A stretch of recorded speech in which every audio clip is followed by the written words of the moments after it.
Sparta trained its men to die on a battlefield, spear in hand, shield locked to the man beside them. That was the plan. The record shows something stranger. Some of the most feared soldiers in the ancient world died from joy, from shame, from starvation they chose for themselves, and from a breakdown that turned a king against his own body. The battlefield killed plenty of Spartans. It was not always the most creative method available. Sparta, around the 6th century BCE, the city had built a machine for producing warriors, and the machine worked almost too well. Boys were taken from their families at age 7 and raised inside a state training system called the agoge, built to strip away fear, comfort, and individual will. The result was an army that barely lost a land battle for 200 years.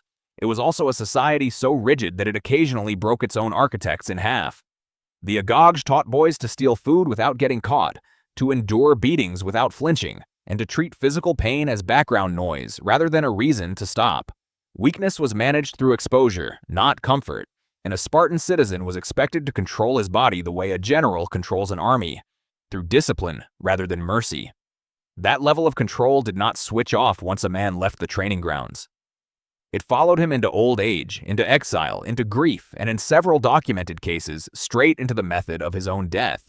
Chilon of Sparta held the office of ephor, one of 5 men who checked the power of the Spartan kings, sometime around 556 BCE. He was known across Greece as one of the 7 sages, a philosopher-statesman credited with the phrase, "Know thyself," carved later into the temple at Delphi. His son competed at the Olympic Games and won. Chilon, watching, felt his heart give out from the sheer intensity of his own happiness and collapsed on the spot. He died surrounded by cheering crowds at the exact moment his life reached its peak. The city gave him a public funeral attended by representatives from across Greece. A man trained to face down enemy spears was undone by watching his son win a foot race. Sparta produced one of its strangest chapters through King Cleomenes I, who ruled from roughly 519 to 490 BCE.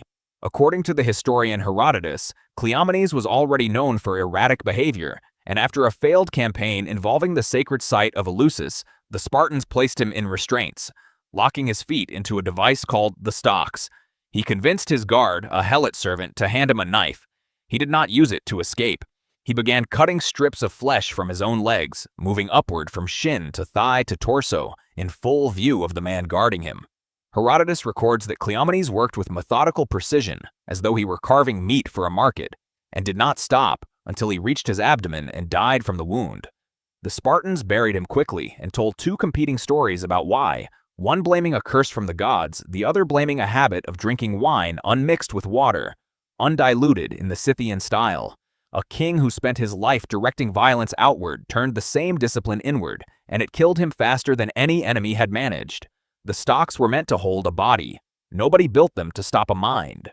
Regent Pausanias commanded the combined Greek army that crushed the Persians at the Battle of Plataea in 479 BCE, one of the most decisive victories in Spartan history. Within a few years, he was accused of secretly negotiating with the Persian king, offering to help conquer Greece in exchange for personal power. When Spartan officials came to arrest him, he ran for sanctuary inside the temple of Athena of the Bronze House, a building where Spartan law said no one could be touched. The ephors could not drag him out without committing a crime against the goddess, so they sealed the doors instead, according to the historian Thucydides. Bricks went up around the exits one by one, and the roof was stripped off so guards could watch him starve without technically killing him inside a sacred space. The story passed down through Plutarch claims his own mother carried the first stone to the doorway herself.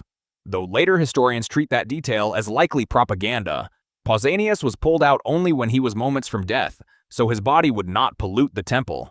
The man who had saved Greece from Persian conquest was killed by the exact legal system he once commanded. Sparta did not stop time to solve a moral problem. It built a workaround instead. Lycurgus is the semi-legendary figure credited with writing the laws that turned Sparta into a military state around the 9th or 8th century BCE, though historians still debate whether he existed as one person or as a composite created later to explain Spartan customs. According to Plutarch, before leaving on what he claimed would be a trip to consult the oracle at Delphi, Lycurgus made every citizen swear an oath to follow his laws, exactly as written until he returned.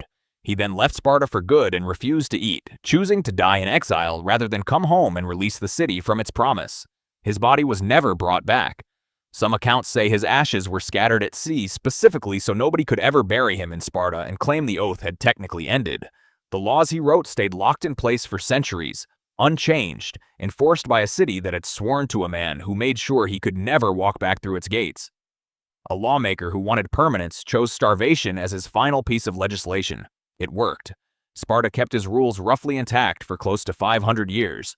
The Battle of the Champions took place around 546 BCE, a strange contest between 300 Spartan warriors and 300 Argive warriors, fought to settle a territorial dispute over the region of Othryadas without risking a full war between the two cities. By the account preserved in Herodotus, the fighting ran until only 3 men remained standing, 2 Argives and 1 Spartan named Othryadas. The 2 Argives, believing they had won by simply outlasting more of the enemy, ran back to Argos to report victory. Othryadas did not go home.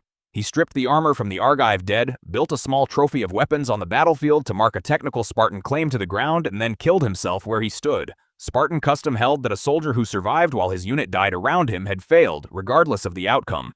And Othryadas apparently agreed with that judgment more than he valued his own life. Argos disputed the result for generations afterward, since 2 of their men had technically walked off the field alive. He won the argument over a patch of land and lost the argument with his own society's definition of honor. Nobody forced the blade into his hand. Sparta had trained him well enough that he didn't need anyone to. A soldier named Aristodemus survived the Battle of Thermopylae in 480 BCE, but not by choice. According to Herodotus, he was suffering from an eye infection so severe that King Leonidas sent him away from the front lines before the final stand, along with 1 other man too sick to fight. Aristodemus made it home to Sparta alive while the rest of the 300 died in the pass, and the city gave him a label instead of a welcome, calling him Aristodemus the Trembler. No Spartan would share a fire with him. No one would speak to him in public, and he was stripped of the right to hold any office in the city. A year later, at the Battle of Plataea in 479 BCE, Aristodemus broke formation and charged the Persian lines alone, cutting down as many enemy soldiers as he could reach before he was killed in the open field. Spartan commanders refused to award him the customary prize for bravery given to the battle's other standout fighters, ruling that he had thrown his life away out of desperation to erase his shame rather than fighting with calm, disciplined courage. He earned the most violent death on the field that day and still lost the argument over what his death meant. Sparta had rules for how a man was allowed to die well. Wanting to die badly enough was apparently a disqualifying flaw. King Agesilaus II ruled Sparta for roughly 40 years and died in 360 BCE while sailing home from a military campaign in Egypt where he had been working as a mercenary commander in his 80s. He died at Cyrenaica on the coast of modern Libya, far from Spartan soil, and his men faced a practical problem before they faced a grieving one. There was no honey available in the region, and honey was the standard preservative Greek armies used to keep a body intact on a long journey home. According to the historian Diodorus Siculus, Agesilaus' soldiers coated his body in melted beeswax instead, sealing it as a substitute so the corpse could survive the long sea voyage back to Sparta for burial. A king who had spent his final decade fighting wars for a foreign paycheck came home encased in candle wax because his own men ran out of the correct condiment. He got a full Spartan funeral once he arrived. He got there looking like something stored in a kitchen pantry. Patterns start to show up across 7 very different deaths. Chilon died from an emotion he wasn't trained to survive. Cleomenes turned Spartan discipline into a tool against his own body. Pausanias was killed by a legal loophole built to protect a temple, not a man. Lycurgus weaponized his own death to control a city he'd already left. Othryadas enforced Spartan honor code on himself with more precision than any court could have managed, and Aristodemus discovered that even a heroic death couldn't buy back a reputation once Sparta had decided against him. Agesilaus, meanwhile, proved that even a king's homecoming depended on whatever preservative happened to be sitting in stock a few hundred miles from home. Sparta spent centuries building citizens who could not be broken by an enemy's spear. It never fully accounted for what happens when that same unbreakable will turns inward, aimed at grief, shame, joy, or a legal technicality instead of a Persian soldier. The city that produced the most feared infantry in the ancient Mediterranean also produced men who could talk themselves into dying over things no battlefield ever touched. That may be the most Spartan detail of all. The historical record on several of these accounts comes from writers working generations after the events, Herodotus, Thucydides, and Plutarch among them, and ancient historians were not always working from verified sources the way modern researchers would demand. Some details, like Pausanias' mother laying the first brick, are treated by scholars today as likely later embellishment added to make the story sharper.